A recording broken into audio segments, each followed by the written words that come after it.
이 상황을 좀 보도록 하겠습니다. 의원님 어떠세요? 조금 떨고 계시나요? 떨리세요 좀? 뭐 떨려요? 지금 정개특위위원장과 사개특위위원장 두 이 자리 중에 민주당에서 하나에서 선택해야 되는 그런 상황이 됐습니다. 여야 교수단체 3당 대표가 합의를 하면서 하나 선택해야 되는 상황이 됐는데 좀 당사자세요. 제가 좀 여쭤보기 좀 그렇긴 하지만 이런 상황을 좀 어떻게 받아들이고 아니 저는 사개특위위원장이기 때문에 네. 사개특위위원장을 계속 하고 싶어요. 제가 해서 사개 사법개혁에 대한 부분을 여야 간의 접점을 찾아가지고 네. 그걸 도출해서 좀 국민이 바라는 그런 사법개혁안을 만들고 싶어요. 경찰, 검찰, 네, 예. 법 개혁을 이끌어내고 싶은데 그러나 뭐 상황에 따라서 뭐 사개특위위원장을 다른 사람이 맡는다고 한다면 한국당이 되겠죠. 예, 좀 한국당이 되면 걱정스러운 부분도 있는데 자유한국당의 소속의 의원이 하면 지금까지 자유한국당의 입장을 보면 좀 수사권 조정도 상당히 좀 부정적이고 네. 검찰 개혁에 대해서도 부정적이고 경찰 개혁도 마찬가지고 그리고 공수처도 좀 부정적이잖아요. 거의 뭐 거부 반대하는 완전 반대하는 입장이기 때문에 그러나 뭐 정치적으로 정치 개혁이 전략적으로 더 필요하다. 뭐 할 때는 뭐 그건 뭐 어쩔 수 없는 거죠. 그러나 하여튼 뭐 그건 당 지도부가 그건 의원총회에서 결정한다는데 그건 의원총회에서 결정할 일은 아니라고 봅니다. 둘 중에 예를 들어서 우리가 뭐 짜장면 먹을까요? 짬뽕을 먹을까요? 네. 명동으로 갈까요? 무교동으로 갈까요? 그러니까 그 선택할 수밖에 없는 그거거든요. 지금 뭐 그런 상황이 됐죠. 예, 그러니까 그거는 뭐 밀려서 하지 말고 민주당의 이 전국을 주도하는 입장에서 어떤 거를 해야 전국을 주도하는데 조금이라도 보탬이 되고 네. 좀 더 결실을 성과를 일궈낼 수 있느냐 그런 점에 초점을 맞춰야지 뭐 야당이 야3당이 어떠니까 뭐 공조가 깨지니 많으니 또 네. 자유한국당이 어쩌니 이렇게 종속 변수로 자꾸 전락이 되면 휘둘리게 됩니다. 그럼 집권 여당으로서 네. 이 전국을 문재인 정부를 뒷받침하고 이 전국을 주도해야 될 더불어민주당으로서는 잘못하면 휘둘르고 이쪽에도 그리고 휘둘리고 저쪽에도 우왕좌 휘둘리고. 휘둘게 돼버릴 수 있거든요. 그것보다 더 중요한 거는 휘둘리지 않고 주도적으로 하는 것이다. 예. 그러니까 그거는 빨리 결정을 해서 어느 쪽으로 해도 할 수밖에 없는 거 아닙니까? 그러니까 의원님은 어쨌든 지금 사개특위 위원장을 맡고 계시니까 사개특위 위원장으로서 지금 논의된 상황을 보면 사개특위 위원장이 한국당 위원장을 바뀌면 지금까지 논의했던 많이 그런 걱정되죠. 것들이 잘 되지 않을 가능성이 있다 이렇게 보시는 거고 예. 또 근데 정개특위 상황도 있으니까 그걸 민주당 지도부가 판단해서 어떤 쪽을 선택을 하는 게 좋을지 판단해야 된다. 의총까지 가는 거는 뭐 굳이 의총까지 가면 또 얘기가 갈릴 수도 있고. 그러면 여기 가가지고 또 뭐 그걸 그 의원들도 어느 쪽을 다르겠죠? 그리고 어느 쪽을 반드시 해야 된다는 것도 아니거든요. 둘 다 놓치기 어려운 부분이기 그렇죠. 때문에 예. 그 곤란한 판단에 관한 부분은 어느 쪽으로 가도 한쪽은 아쉬움이 남아 있는 건 틀림없습니다. 그러니까 그거는 이제 저 지도부가 그 리스크는 안고 가야죠. 네. 대신 전국을 주도해서 끌고 나가는 것이 매우 중요하다. 자꾸 협상하면서 자꾸 뭐 이 종속 변수나 네. 변수에 휘둘리게 되면 안 된다. 주도권은 더불어민주당이 상수해야 되고 상수가 결정하는 추구하는 목표에 야당의 협조를 끌어내는 그 리더십이 더 중요하지 않다고 생각합니다. 근데 지금 현실적으로 보면 오늘도 이 야3당 대표들이 기자회견을 통해 가지고 정개특위를 민주당에서 맡아야 된다 뭐 이런 취지의 주장도 하고 뭐 정의당 쪽에서는 강하게 반발하는 이정미 대표의 모습도 좀 볼 수가 있었는데 이렇게 야3당이 한 목소리 나오는 상황, 연동형 비례대표제를 위해서 나오는 상황 이걸 볼 때 정개특위위원장 한국당에 넘길 수는 쉽지 않는 것 같아요. 그러니까 상황으로 볼 때는 야3당이 이렇게 요구를 하니까 민주당으로서는 야3당의 그 요구를 뿌리치기도 쉽지 않은 상황이거든요. 그런데 그러니까 그거는 밀려서 정개특위위원장을 맡을 수밖에 없게 상황을 만드는 거는 바람직하지 않다. 우리 더불어민주당이 볼 때 전국 타결을 위해서 여러 가지 하여튼 고려를 해볼 때 정개특위위원장은 맡고 사개특위위원장은 자유한국당에 맡긴다. 다만 우려되는 거에 대한 예방책은 어떻게 할 거다. 이렇게 하든지 사개특위위원장을 맡고 정개특위는 어떻게 하겠다든지 담보책을 마련한다든지 뭐 그거는 빨리빨리 결정을 해서 나갈 일이라고 생각합니다. 뭐 이렇게 시간을 끌면서 네, 뭐 지금- 야3당의 그런 의견도 나오고 한국당 의견도 나오고 이렇게 그러니까 이게 갈 게 지금 아니었다. 더불어민주당이 무슨 저 이렇게 휘둘리는 상황이 되는 건 전국 주도를 한다는 그런 역할의 기능적 측면에서 볼 때는 매우 우려스러운 바람직하지 않은 방향으로 흘러가고 있다고 생각됩니다. 그럼 만약에 뭐 가정이지만 사개특위 위원장이 한국당 위원장이 된다, 뭐 그런 상황이 된다면 앞으로 논의 과정이 좀 어떻게 진행이 될까요? 이제 2달 남았는데 2달도 안 남았죠? 그러니까 아주 부지런히 제가 사개특위 위원장을 맡아도 2개월이라는 것이 짧습니다. 그러니까 열심히 해야 되거든요. 어떤 그 과정이 남았나요 지금? 지금 대충 예, 저 쟁점들이 여러 개가 있죠. 네. 의견들이 워낙 다릅니다. 다르죠, 다 입장 다르죠. 다르고. 그러니까 예. 그걸 접점을 만들어내는 거.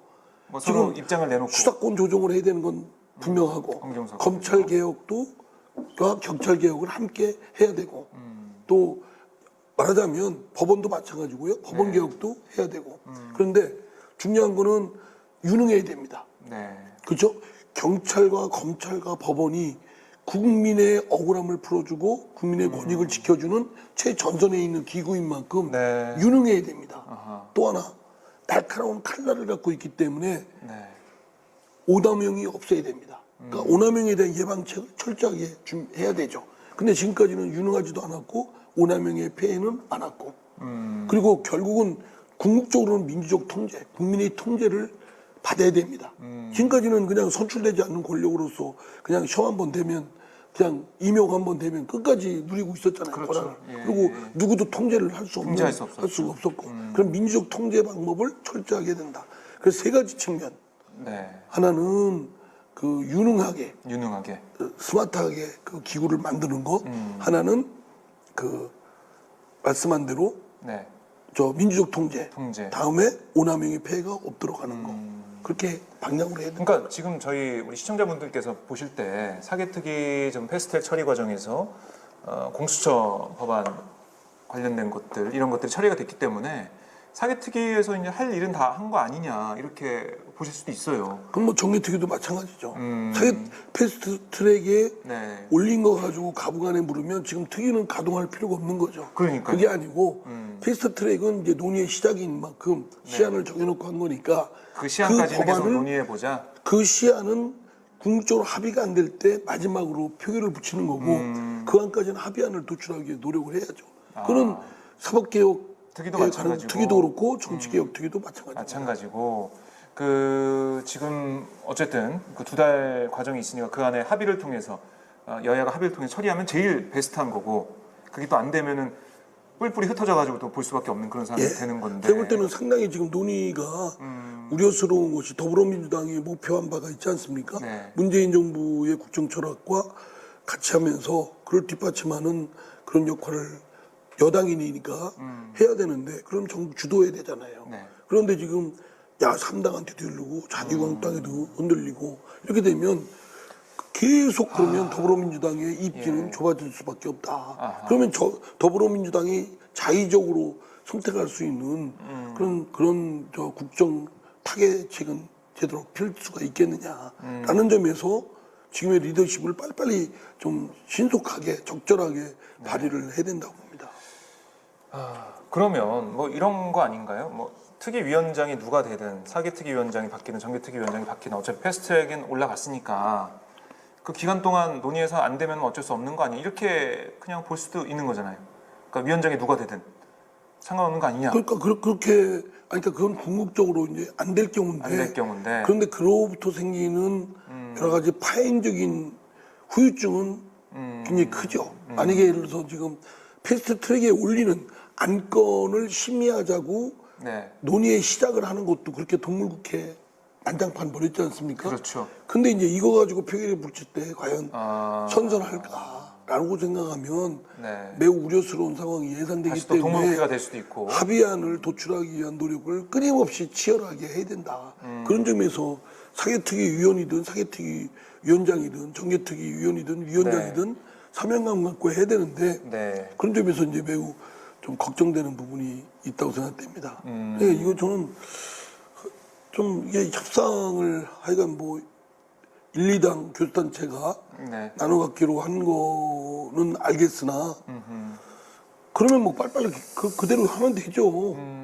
그러니까 협상을 그렇게 했는데 뭐 그거 지금 뭐 그걸 바꿀 수는 뒤엎을 수도 없고. 없고. 하여튼 그게 늦어지는 그리고- 것 자체가. 그리고 나는 저 심상정 의원이나 뭐 정의당 입장은 알겠는데 네. 소수당을 말은 배려하지 않고 그렇게 하는 박탈감, 네. 뭐 이런 좌절감 이런 건 알겠으나 지금 같이 공조를 정치 개혁만 공조합니까? 선거제도의 개혁에 대해서만 공조할 겁니까? 아니잖아요. 네. 사법 개혁에 대해서도 공조해야 되잖아요.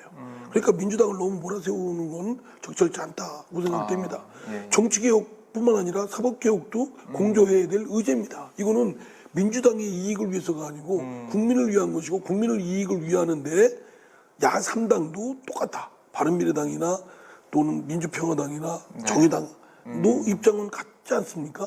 그 사법개혁, 정치개혁 특위한다고 막 민주당이 네. 정치개혁 특위위원장 맡아야 된다 압박하지만 그럼 사법개혁 특위는 그러면 그 사법개혁 특위는 그러면 무시하는 것밖에 더 됩니까? 그건 그렇게 네. 접근할 일은 아니고 압박해서도 안 되고 공조의 끈은 끝까지 여러 상황이 겹치지만 자신들의 이해관계가 때문에 자그마한 이해관계 때문에 큰 그림, 큰 이익을 놓쳐서 안 된다.